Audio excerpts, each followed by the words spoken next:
247 SR YouTube চ্যানেলে আপনাদের সবাইকে স্বাগত। আজকে যারা এই চ্যানেলে প্রথম ভিজিট করছেন, একটা অনুরোধ করব, মনে করে রাখবেন এই চ্যানেলটা কিন্তু শুধুমাত্র অথেন্টিক আপডেট পাওয়ার জন্য আপনারা চ্যানেলটা সাবস্ক্রাইব করবেন। কারণ কোনো রকম ভেজাল তথ্য এই চ্যানেলে দেওয়া হয় না। যতটুকু দেওয়া হবে সঠিক এবং অথেন্টিক আপডেট। তো আজকে যে বিজ্ঞপ্তিটা বা আমি আজকে যে ভিডিওটা আপনাদের সাথে শেয়ার করছি সেটা হলো জুনিয়র কনস্টেবল পদে সিভিকদের নিয়োগ করা হচ্ছে। তো অবশ্যই একটা খুশির খবর এবং জঙ্গলমহলের যে প্যাটার্ন ছিল সেই প্যাটার্নেই কিন্তু নিয়োগ করা হবে। এবং ফুল প্রসেস এবং বিজ্ঞপ্তিতে কি বলা আছে সঠিক তথ্য আপনাদেরকে আমি শেয়ার করে দিচ্ছি আজকের এই ভিডিওতে। আবারও একটা অনুরোধ করলাম ভিডিওটা শুরু করার আগে যারা আজকে চ্যানেলে প্রথম ভিজিট করছেন, মনে করে চ্যানেলটা সাবস্ক্রাইব করে রাখবেন এবং বেল আইকনটা অল করে রাখবেন। বন্ধুরা দেখতেই পাচ্ছেন এটা হচ্ছে পুরো নোটিশটা।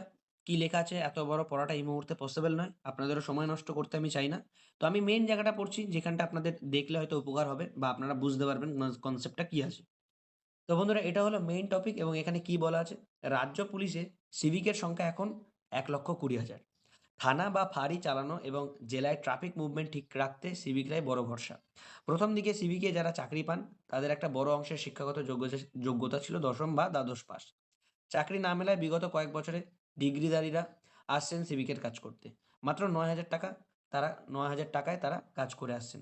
সম্প্রতি ১,০০০ টাকা বাড়ানো হলেও তাতে সন্তুষ্ট নন সিংহভাগ সিভিকই। দীর্ঘদিন ধরে তারা দাবি করে আসছিলেন তাদের কনস্টেবল পদে নিয়োগ করা হোক। শেষ পর্যন্ত সরকার তাদের নিয়ে চিন্তাভাবনা শুরু করেছে বলে নবান্ন সূত্রে খবর। জঙ্গলমহলের মতোই তাদের জুনিয়র কনস্টেবল পদে নিয়োগ করা হবে। এতে তাদের বেতনও বাড়বে, অন্যদিকে চাকরিও পাকা হবে। বুধবারই এই নিয়ে বৈঠক করেন রাজ্য পুলিশের শীর্ষ কর্তারা। নবান্ন সূত্রে জানা যাচ্ছে তাদের কিভাবে নিয়োগ করা হবে তাই নিয়ে স্পষ্ট নীতি তৈরি করতে চাইছেন কর্তারা। সেক্ষেত্রে তাদের বয়স ও উচ্চতায় কতটা ছাড় দেওয়া হবে সেটা মূল আলোচ্য বিষয় হয়ে দাঁড়িয়েছে। কারণ অধিকাংশ সিভিক ৩০-এর কোটা পেরিয়েছেন। আর পুলিশের চাকরির ক্ষেত্রে যে উচ্চতা লাগে তা সিংহভাগেরই নেই, বেশিরভাগ জনেরই নেই। পাশাপাশি ফিজিক্যাল পরীক্ষা ও ইন্টারভিউ কিভাবে হবে সেই সংক্রান্ত বিষয় নিয়ে খসড়া তৈরির কাজ চলছে। একই সঙ্গে কর্তাদের ভাবাচ্ছে প্রশিক্ষণের বিষয়টি। কারণ সিভিকদের কোনো প্রশিক্ষণ নেই। জুনিয়র কনস্টেবল পদে নিয়োগ করতে গেলে নির্দিষ্ট প্রশিক্ষণ দিতে হবে। সেটি কতদিনের হবে তাই নিয়ে আলোচনা চলছে। ভোটের আগে নিয়োগ হলেও দ্রুত প্রশিক্ষণ শেষ করে চাকরিতে যোগ দেওয়া সম্ভব নয়। সেক্ষেত্রে ফোর্সে অন্তর্ভুক্তির পর ধাপে ধাপে প্রশিক্ষণ হতে পারে। সমস্ত কিছু চূড়ান্ত হওয়ার পর তাদের কাছ থেকে আবেদনপত্র চাওয়া হবে। তারা যারা যোগ্যতা মান পেরবেন, এটা যাই হোক ভুল হয়েছে, পারবেন, তাদের জুনিয়র কনস্টেবল পদে চাকরি মিলবে।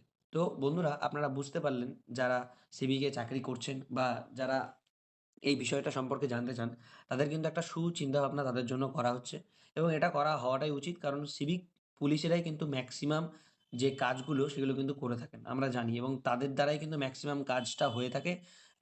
একেকটা থানার অন্তর্গত যে সমস্ত মেইন যে কাজগুলো থাকে।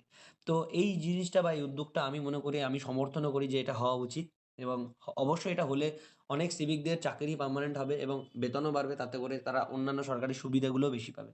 তো আমার মতামত অনুযায়ী এটা হওয়া উচিত। আপনাদের কি মতামত অবশ্যই একটু কমেন্ট বক্সে কমেন্ট করে জানাবেন এবং এই জিনিসটা যতটা ভালোভাবে স্প্রেড হবে ততটাই কিন্তু এই জিনিসটা ফলপ্রসূ হবে বা এটা সঠিকভাবে কাজটা এগোবে। তো আজকে আপাতত এই পর্যন্তই। বিজ্ঞপ্তিটা ভালো লাগলে একটা লাইক করবেন। অবশ্যই আমি আবারও অনুরোধ করব চ্যানেলটা সাবস্ক্রাইব করে বেল আইকনটা অল করে রাখবেন।